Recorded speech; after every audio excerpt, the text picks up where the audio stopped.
रागाने बघण्यावरून वडर कॉलनीत 2 गटात तुंबळ हाणामारी झाली। या हाणामारीत एकावर चाकूने वार झाला असून लोखंडी गज, काठी, स्टंप आणि विटा याच्या मारहाणीत 4 जखमी झाले आहेत। या प्रकरणी विश्रामबाग पोलीस ठाण्यात रमेश यल्लप्पा मुळके वय 43 यांच्या फिर्यादीवरून शशिकांत जाधव, सूरज पवार, कैलास मुळके, श्याम शिंदे, शेखर पवार, श्रीकांत पवार, काळू पवार, प्रशांत पवार आणि साहिल जाधव यांच्यावर तर सूरज यल्लप्पा पवार वय 26 यांच्या फिर्यादीवरून भावेश वालकर, रुपेश मुळके, बाबू वालकर, रमेश मुळके, राजू मुळके, सुनील पवार, रोहन मुळके, गणेश मुळके, विकी मुळके यांच्यावर गुन्हा दाखल करण्यात आला आहे।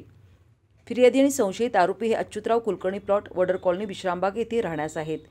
23 मे रोजी रात्री 9 वाजता फिर्यादी रमेश मुळके यांचा भाचा भावेश, भाची प्रतिभा, भाऊजी राजू आणि बहीण सुनीता असे 2 मोटरसायकलने भाचीला सोडण्यासाठी सांगली रेल्वे स्टेशनला जात असताना शशिकांत जाधव याने वडर कॉलनी चौगले हॉस्पिटलसमोर सगळ्यांना अडवून भाचा भावेश यास रागाने का बघतोस असे म्हणून आणि त्यांच्यासोबत आलेले सूरज पवार, कैलास मुळके, श्याम शिंदे, शेखर पवार, श्रीकांत पवार, काळू पवार, प्रशांत पवार, साहिल जाधव यांनी त्यांच्याजवळ असलेल्या काठी, लोखंडी गज, स्टंप आणि विटा यांनी फिर्यादी यांचा भाचा भावेश, भाची प्रतिभा, भाऊजी राजू, बहीण सुनीता यांना आणि भांडण सोडवण्यास आलेले रमेश मुळके, लक्ष्मण वालकर, रुपेश वाळके असे सगळ्यांना मारहाण केली आहे।